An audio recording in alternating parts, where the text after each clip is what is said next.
Company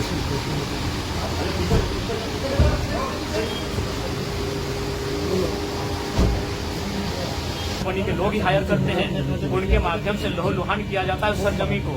और आज उस लहू-लुहान की कीमत एक काबिल एक जाबाज अफसर को घायल होकर चुकानी पड़ रही है। ये बहुत ही दुर्भाग्य का विषय है। तो इसीलिए मैं प्रेस के माध्यम से पूरे, क्योंकि यहाँ आईजी डीआईजी महोदय भी आए हैं, यानी उत्तरी छोटा नागपुर रेंज के सभी बड़े पदाधिकारी हैं पुलिस के, तो मैं उनको स्पष्ट कहूंगा कि यही अफसर है।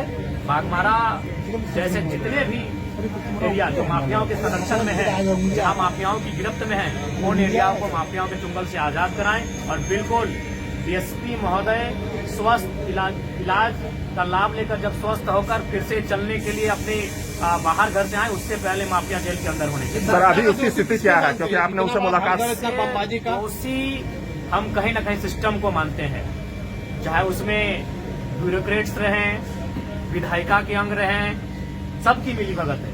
हो सके बिल्कुल जो सिस्टम में, जो भारत का लोकतांत्रिक सिस्टम है, उस सिस्टम को हम दोषी मानते हैं। उस सिस्टम में इतनी ताकत नहीं है कि माफियाओं का मुकाबला कर सके। आज माफियाओं का मनोबल इतना बढ़ गया है कि एसडीपीओ को पत्थर से मार रहे हैं। ये बहुत दुर्भाग्य विषय है, ये निंदनीय विषय है। सत्ता पक्ष का आदमी लग रहा वो।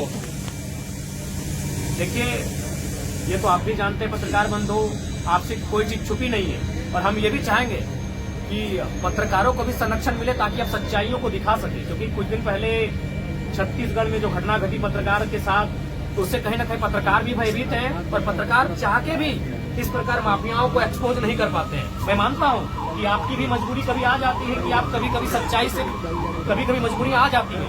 इसीलिए आज जब पुलिस के साथ हमला हो रहा है तो पत्रकार भी कभी असहज महसूस करते हैं। और हाल फिलहाल छत्तीसगढ़ में घटना, बहुत ही दुर्दांत घटना हमारे सामने आई है। पत्रकारों के लिए सदन में क्या कुछ बिल्कुल इस बार जो सदन हम जाएंगे तो पत्रकार, वकील, तमाम उनका भी प्रोटेक्शन एक्ट का हम जिक्र करेंगे, उसे सदन में उठाएंगे।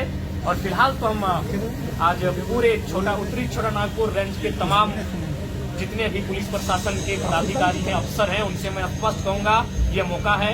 डीएसपी महोदय को ठीक तो होके आएंगे ही, वो मूवमेंट कर रहे हैं, सुखद एक पॉजिटिव संदेश है हमारे लिए, वो ठीक होके आएंगे ही। लेकिन वो ठीक होकर जब ड्यूटी ज्वाइन करने से पहले तमाम माफिया जेल के अंदर होने चाहिए। उनके एक एक शागिर्दों को जेल के अंदर उनका हिसाब होना चाहिए। आप एक विधायक के रूप में मुख्यमंत्री से लिखित शिकायत करेंगे? बिल्कुल, अभी जस्ट हम घर जाएंगे, हमने अपने असिस्टेंट को इसकी सूचना दे दी है। वो केवल हमारे हस्ताक्षर का इंतजार है। वो ड्राफ्टिंग करके हमारे लेटर हेड में इस विषय को रख चुके हैं। ये बहुत ही गंभीर और संकीर्ण मामला है कि एक डीएसपी महोदय के साथ इस तरह का वारदात हुआ है। Thank you. क्या आज बाघमारा में घटना घटी है? सबसे पहले तो आप सभी से भी कहेंगे कि आप तमाम पत्रकार बंधु के साथ साथ तमाम धनबादवासी डीएसपी एसडीपीओ महोदय के लिए प्रार्थना करें। हालांकि उनसे मिले, उनका बॉडी मूवमेंट कर रहा है और ये सुखद संदेश है। फिर भी हम चाहेंगे सभी उनके लिए प्रार्थनाएं करें, उनके लिए दुआ करें, उन्हें कुछ ना हो। और इस अवस्था में, इस घड़ी में एज ए असेंबली का मेंबर होने के नाते, इस राज्य का निवासी होने के नाते मैं पुलिस महकमा के साथ, पुलिस परिवार के साथ खड़ा हूं। और मैं भी प्रार्थना करता हूं, मैं भी दुआएं करता हूं कि डीएसपी महोदय आदरणीय बड़े भाई पुरुषोत्तम सिंह जी शीघ्र स्वस्थ होकर हमारे बीच उपस्थित होंगे। बाघमारा में जो घटना घटी उसके बारे में क्या कहें? देखिए, इसकी हम भर्त्सना करते हैं और बिल्कुल ये बहुत ही निंदा और संवैधानिक है कि आज कोयला चोरों का, कोयला माफियाओं का मनोबल इतना बड़ा है तो प्रशासन को भी तुच्छ समझ रहे हैं। और आज प्रशासन के पास भी, पुलिस के पास भी एक अच्छा मौका है बाघमारा से माफियाओं के गुंडों को खदेड़ने का और बाघमारा को एक शांत बाघमारा बनाने का एक अच्छा अवसर है। बीसीसीएल के कई ऐसे इलाके हैं जहां आउटसोर्सिंग चल रही है, वहां रैयतों के साथ जो है बिल्कुल ये बहुत ही असंवैधानिक विषय है।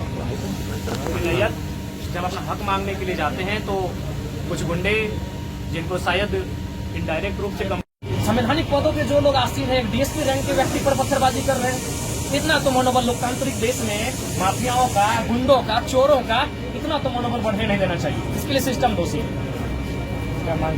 हम सबसे पहले तो अभी हम मुख्यमंत्री को, गृह विभाग मुख्यमंत्री के पास ही है, हम मुख्यमंत्री को भी चिट्ठी लिख रहे हैं कि इस मामले की उच्च स्तरीय जांच हो और एक भी बड़ा से छोटा माफिया बागमारा के साथ साथ धनबाद की धरती में ना दिखे।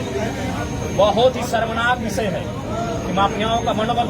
हम पहली बात तो कि हम लोग सीखते नहीं है। कुछ दिन पहले कुछ सीओ पे बालू माफियाओं ने हमला किया था, क्योंकि सीओ महोदय को चोट नहीं लगा, वो न्यूज नहीं बना। आज डीएसपी महोदय जख्मी हो गए, आज सभी लोग, सभी प्रशासन के लोग यहाँ उठ के आए। अगर यही सीओ महोदय के पर जब हमला हुआ था बालू माफियाओं के द्वारा, अगर वहाँ सिस्टम अलर्ट हो जाता, अगर वहाँ पुलिस प्रशासन का महकमा अलर्ट होकर माफियाओं के खिलाफ अभियान चलाता, तो आज हमें ये दिन देखना नहीं पड़ता। अगर आज इन घटनाओं से हम लोग नहीं चेतते हैं, असंवैधानिक लोगों पर नियंत्रण नहीं लगाते हैं, माफियाओं के मनोबल को नहीं कुचला जाता है, तो आज बड़े भाई पुरुषोत्तम सिंह जी आज जख्मी हुए हैं, कल कोई और जख्मी हो सकता है। बहुत ही दुर्भाग्य का विषय है। हाँ, पुनः कहेंगे आदरणीय डीएसपी महोदय के स्वास्थ्य की कामना करते हैं और तमाम बागमारा वासी, धनबाद वासी, राज्यवासी जो में आज इस खबर को सुनेंगे, वो कम से कम 30 सेकंड ही सही उनके लिए प्रार्थना करेंगे कि वो स्वस्थ होकर आए।